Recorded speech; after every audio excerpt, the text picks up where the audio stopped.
अगर मैं आपसे कहूं क्या ईरान में बैन होने वाला है इस्लाम, और क्या मुल्लाओं को खदेड़ खदेड़ कर मारा जाएगा? अरे हां, आप ऐसा ही सोच सकते हो। वहां का ही धर्म मुस्लिम है, ज्यादातर लोग मुस्लिम हैं, और वो लोग अपने ही धर्म के खिलाफ प्रोटेस्ट करना चालू कर दिए। लेकिन भाई साहब, ऐसा कौन सा रीजन हो सकता है कि लोग अपने धर्म के ही खिलाफ प्रोटेस्ट पर उतर आए? मतलब भारत के अंदर अगर हिंदू जात के लोग हिंदू के ही खिलाफ विद्रोह करने लगे, वैसी ही कंडीशन कुछ ईरान के अंदर बन चुकी है।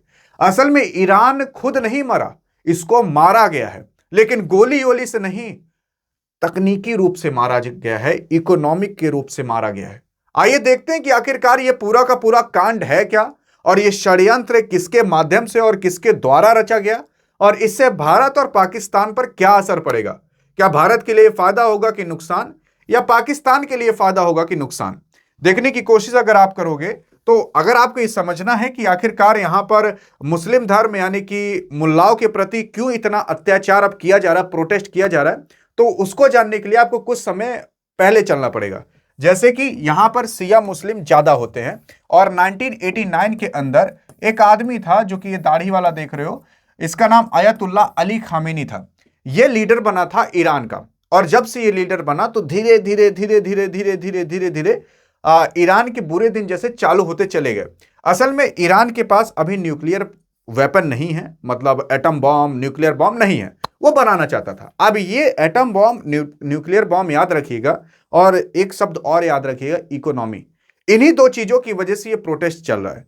देखने की कोशिश करोगे तो कुछ समय पहले जब सद्दाम हुसैन वहां पर रहा करते थे, तो इनकी वजह से गल्फ वॉर हुआ, और गल्फ वॉर के बाद अमेरिका जो था बहुत रूठ गया था ईरान से, और तब से अमेरिका जो है वो सैंक्शन पर सैंक्शन ईरान के ऊपर लादता चला गया। फिर उसके बाद सद्दाम हुसैन को फांसी हो गई, और जब फांसी हुई तो हंसते हंसते हंसते हंसते मतलब कोर्ट के अंदर फांसी इस बंदे ने एक्सेप्ट किया था। आपको पता होगा पहले ईरान को पर्शिया के नाम से जाना जाता था, पर्शियन जाना जाता था, और पहले ईरान इतना अमीर हुआ करता था ना भाई साहब, जैसे आज का दुबई यूएई माना जाता है कि यहां पर अगर पैदा भी हो तो आप अमीर पैदा हुए हो, वैसे पहले ईरान को माना जाता था। दुनिया की जो लग्जरी कारें रहती थी, लोग अपना नाम बनाने के लिए कार के अंदर लोग ईरान के अंदर लॉन्च किया करते थे। दुनिया के अंदर जो स्टूडेंट पढ़ने जाते थे कि भाई साहब हाई क्वालिटी की एजुकेशन लेंगे, वो लोग जाते थे ईरान के अंदर। लेकिन आज वही ईरान है जहां पर कभी भी कार और लॉन्च करने की बात ही नहीं होती। आज वही ईरान है जहां पर जिस यूनिवर्सिटी के अंदर लोग पढ़ने जाते थे वहां पर टीचर ही नहीं है, क्योंकि नौकरी तक नहीं मिल रही। आप सोच सकते हो इतनी बुरी हालत आ गई है, वहां पर लोग ना झांकने तक नहीं जाते देखे हैं कि नहीं है, इतनी बुरी हालत हो गई। लेकिन ये बुरी हालत हुई क्यों?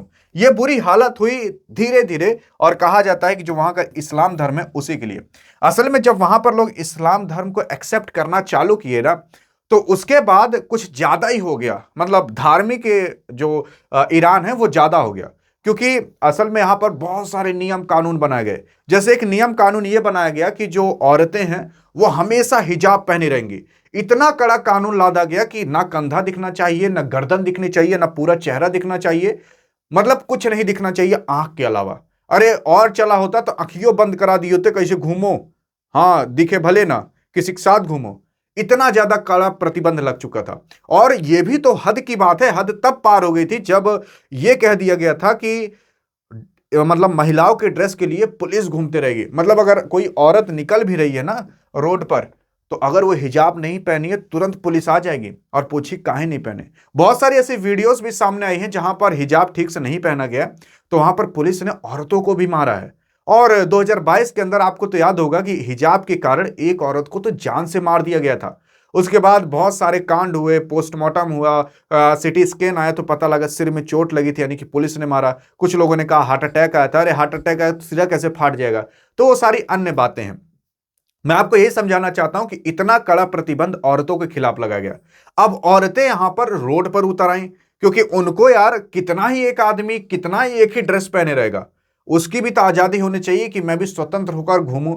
यहां भारत के अंदर लोग हिजाब पहनने के लिए लड़ाई करते हैं, और वहां पर हिजाब लोग निकालने के लिए लड़ाई कर रहे हैं ईरान के अंदर। यही देख ले सकते हो, मतलब यहां पर कहा जा रहा है कि आप स्वतंत्र होकर घूम सकते हो, लेकिन यहां पर लोग कह रहे हैं हिजाब पहनेंगे। वहां पर स्वतंत्र होकर घूमने नहीं दिया जा रहा, तो वो लोग कह रहे हैं हिजाब हम निकालेंगे। हाँ, मतलब उल्टा कंडीशन चल रहा है भारत और ईरान के अंदर। तो लोग क्या किए कि यार यहां पर ना हिजाब निकाल निकाल कर फेंकने लगे रोड पर, और हाँ, और सबसे ज्यादा तो महिलाएं। फिर उसके बाद चलिए यहां तक तो ठीक था, चलो हिजाब उजाब के बारे में कोई नियम बनाया जा सकता था, और क्या इसी की वजह से प्रोटेस्ट हुआ? अरे नहीं यार, हद जानते हो तब पार होती है जब ईरान के ऊपर बहुत कड़े कड़े सैंक्शन ला दिए जाते हैं। असल में ईरान कुछ अपने ईगो में भी आ चुका था, और ईरान जो था वो पंगा लेते चला जा रहा था, इजराइल से पंगा ले रहा था, अमेरिका से पंगा ले रहा था। तो इन लोगों ने सैंक्शन लादना चालू कर दिया, प्रतिबंध लाद दिया। और उनको पता था कि ईरान एक ऐसा देश है जिसके पास खेती उती नहीं है। असल में इसके पास केवल ऑयल है, यानी कि क्रूड ऑयल है, जो कि वो बेच सकता है दूसरे देश को। और इसके ऊपर यही सैंक्शन लाद दिया गया कि अगर कोई इनसे तेल खरीदेगा तो भाई साहब उसको दोषी माना जाएगा। और भारत से भी कहा कि आप भी मत खरीदिए तेल ईरान से। लेकिन भारत अभी रूस से खरीदता, लेकिन ईरान से नहीं खरीदता, भारत ने भी बंद कर दिया।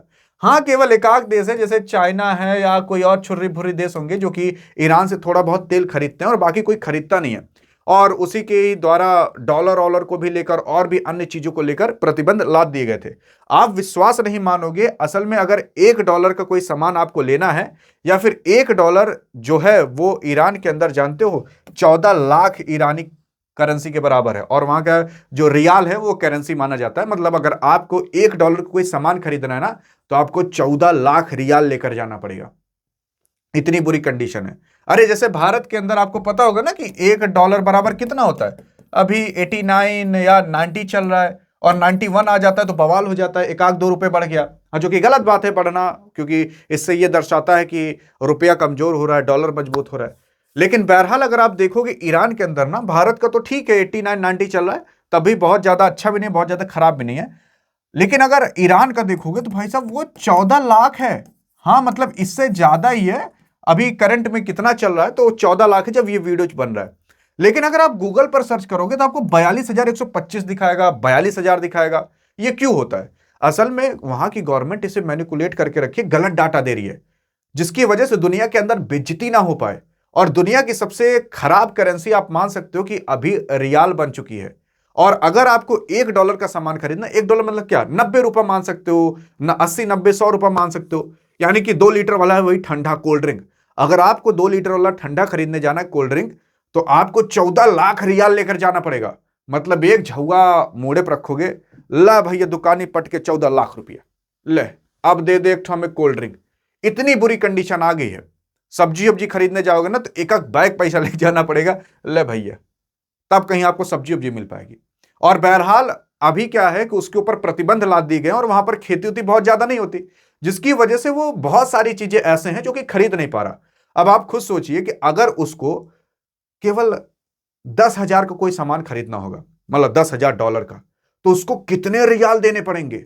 अरे मुझे तो लगता है मतलब एक पूरा का पूरा जहाज भर के खाली रियाले जाएगा, खाली $10,000 के लिए, $1,000 के लिए। तो इतनी बुरी कंडीशन हो गई है, इस वजह से ईरान से कोई ट्रेड व्रेड भी नहीं कर रहा। इकोनॉमी अभी सबसे खराब कंडीशन पर है, ना नौकरियां मिल रही हैं, अनएम्प्लॉयमेंट वैसे है, और वहां पर कुछ हो भी नहीं पा रहा। और ये सब कब हुआ? जब सरकार वहां की, मतलब वहां के जो लीडर हैं खामिनी, जब उन्होंने ज्यादा मुस्लिम को बढ़ावा देना चालू किया। मतलब सभी चीज छोड़कर सबसे पहले तुम मुस्लिम धर्म अपनाओ, फिर उसके बाद हिजाब पहनो, ये कड़े प्रतिबंध, वो कड़े प्रतिबंध, महिलाओं को ठीक से निकलने नहीं दिया जा रहा, निकलो तो हिजाब पहन कर निकलो, कोई भी स्वतंत्रता नहीं। ये सारी चीजें जब लादी गई और इकोनॉमी पर ध्यान नहीं दिया गया, प्लस उधर लड़ाई झगड़े भी किए गए, कभी इजराइल से किए गए, कभी अन्य चीजों से किए गए, तब जाकर इतनी बुरी कंडीशन इनकी हुई। देखो, हिजाब को लेकर यहां पर बहुत समय से ही कंट्रोवर्सी हो रही है, हाँ बहुत समय से। लेकिन और बुरी कंडीशन इनकी तब हो जाती है ना, जब ये न्यूक्लियर पावर प्लांट बनाना चालू करते हैं, इजराइल इनके ऊपर अटैक कर देता है, और बुरी कंडीशन इनकी हो जाती है। लेकिन अभी भी ये न्यूक्लियर पावर अपना बना रहे हैं, मतलब न्यूक्लियर पावर वेपन बना रहे हैं, और इस वजह से भी इनकी बुरी कंडीशन है। मतलब देश की इकोनॉमी संभल नहीं रही, लेकिन इनको क्या है कि भाई साहब न्यूक्लियर पावर खुद को बनाना है। न्यूक्लियर पावर मतलब हमारे पास न्यूक्लियर वेपन है। असल में अभी पूरी दुनिया के अंदर कुछ ही देश है जिनके पास न्यूक्लियर वेपन है, जैसे China, Bharat, Pakistan, France, UK, और आपका अमेरिका, रशिया के पास सबसे ज्यादा है, फिर उसके बाद यूएस के पास है। भारत के पास भी 180-190 कुछ इसी के करीब हैं, लेकिन ईरान के पास नहीं है। तो ईरान सोच रहा था अगर हम न्यूक्लियर पावर बन जाएंगे तो हमारे ऊपर कोई अटैक नहीं कर पाएगा। लेकिन जब तक ये बना नहीं ना, उससे पहले तो इनको धो धाक बराबर कर दिया गया था। और वैसे भी इकोनॉमी इतनी खराब है। अमेरिका जान रहा था कि इनके ऊपर खाली इतना सैंक्शन लगा दो, धीरे धीरे धीरे धीरे इनकी करेंसी इतनी गिर जाएगी कि भाई साहब प्रोटेस्ट होना चालू हो जाएगा, लोग अपनी ही सरकार के खिलाफ उतर कर प्रदर्शन करने लगे। और वाकई वो हो रहा है यार। 2025 तो बीत गया और 2025 में बहुत बड़े बड़े कांड हुए, लेकिन 2026 के ही शुरुआत के 6 महीने के अंदर आप देखिएगा कितने कितने बड़े कांड होंगे। यमन के अंदर लड़ाई हो रही है, रूस यूक्रेन में बहुत बड़ा कांड होने वाला है, क्योंकि अभी रूस के राष्ट्रपति पर हमला हुआ, अब रूस का राष्ट्रपति यूक्रेन के ऊपर हमला कराएगा, और जब वो हमला कराएगा ना तो बहुत बड़ा कांड होगा। फिर उसके बाद अमेरिका से बहुत बड़ा कांड होगा। भारत को अगर देखोगे बांग्लादेश के साथ होगा। बांग्लादेश में देखोगे तो बांग्लादेश को तो ऐसा कहा जा रहा है कहीं दो पार्ट ना हो जाए। बांग्लादेश में तो यह भी कहा जा रहा है कि जब इलेक्शन होंगे तो यूनुस को मार ही दिया जाएगा, क्योंकि जब लोगों के पास सच्चाई आएगी। और भी ऐसे बहुत बड़े बड़े कांड है। जो पाकिस्तान है वो भी खत्म होने की कगार पर आ रहा है। वहां का जो आर्मी का चीफ है पाकिस्तान का, उसको तो खुलेआम चुनौती दी जा रही है। भाई साहब वो सो भी रहा है ना तो बुलेट प्रूफ जैकेट पहनकर सो रहा है, इतना डर उसे लग रहा है। अमेरिका के अंदर लोग कह रहे हैं कि बस ये जो पाकिस्तान के आर्मी का चीफ है ना, उसे तो बस हम बम से उड़ा देंगे। मतलब ये सारी चीजें कही जा रही हैं। अब देखते हैं किसका नुकसान किसका फायदा होगा। देखो अगर ईरान की बात करें तो ईरान ऐसा देश है ना जिसको पूरे दुनिया के ऊपर डिपेंड होना है। कुछ चीजें उससे खरीदनी है, कुछ चीजें उससे खरीदनी है, कुछ चीजें उससे खरीदनी है। ईरान भारत से भी कई चीजें खरीदता है। ईरान के पास एक चीज है, ऑयल। अब ये ऑयल कहीं बेच नहीं पा रहा। अगर ऑयल बेचता तो अपने आप को काफी स्टेबल ये बना लेता, लेकिन बेच नहीं पा रहा है। अगर ये बेचना चालू कर दे और कुछ रास्ते खुल जाए तो वापिस से ये काफी अच्छा बन सकता है। लेकिन ईरान ने गलती कर दी कि इजराइल से लड़ लिया। इजराइल देखोगे छोटा सा ही देश है, इजराइल से लड़ना बहुत भारी है। असल में इसके पास सेना भी बहुत कम है, लेकिन इसके पास इंटेलिजेंस इतनी तगड़ी है ना कि भाई साहब ये अपने इंटेलिजेंस के बल पे मार देता है।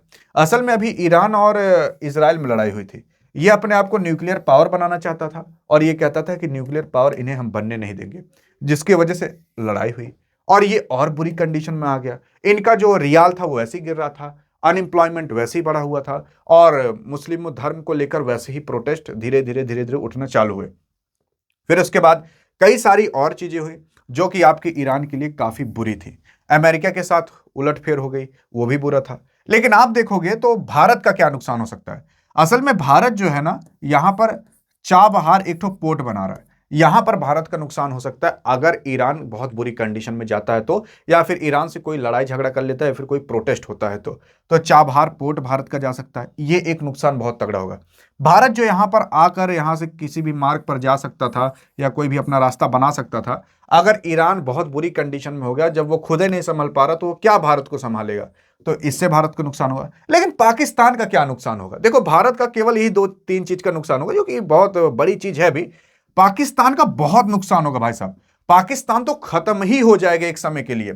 जैसे कि अफगानिस्तान से भी इसकी लड़ाई चल ही रही है, भारत से इसकी लड़ाई चलती रहती है। बांग्लादेश में जहां सरकार बनी पाकिस्तान अनस्टेबल हो जाएगा। फिर उसके बाद चाइना ने इसके ऊपर कर्जा लाद ही रखा है। ईरान जहां खत्म हुआ तो आपको पता है फिर उसके बाद जैसे जो मुस्लिम देश होते हैं ना, वो दूसरे मुस्लिम देश को हमेशा सपोर्ट करते हैं। तो अब ईरान से अगर लड़ाई हुई तो या तो यहां पर फौजी रखेंगे, या तो अफगानिस्तान पर रखेंगे, या तो भारत के यहां रखेंगे, या फिर बांग्लादेश के लिए रखेंगे। अब कहां कहां रखेंगे इनको खुद ही नहीं पता। और उधर से अगर अमेरिका आ गया तो अमेरिका कहेगा भैया अपने कुछ फौजी ना यहां पर ले आओ सऊदी अरब और के अंदर, क्योंकि उसको भी बचाना जरूरी रहेगा। और उन्हीं सबसे तो लड़ाई है सबको मिलाकर, और इन्हीं सबको लेकर पाकिस्तान बहुत बुरी तरीके से फंसने वाला है। हां मतलब यहां पर ईरान डूबेगा तो कहते हैं ना कि सनम डूबेंगे लेकिन तुमको लेकर डूबेंगे, वैसी पाकिस्तान है। बस ये 6 महीने 1 साल देखिएगा 2026 के। कुछ देश एकदम से खत्म होंगे तो कुछ देश एकदम से निखरेंगे, जिसमें से भारत निखरने वाला होगा, पाकिस्तान खत्म होने वाला होगा। अधिक जानकारी चाहिए तो इस वीडियो में मिलते हैं। अगर कॉन्सेप्ट क्लियर हुआ होगा तो बताइएगा जरूर, और कोई चीज छूटा होगा तो वो भी बताइएगा जरूर। और अगर ऐसी इंफॉर्मेशन चाहिए तो टेलीग्राम भी ज्वाइन कर सकते हो, डिस्क्रिप्शन में लिंक है। तब तक के लिए जय हिंद जय भारत।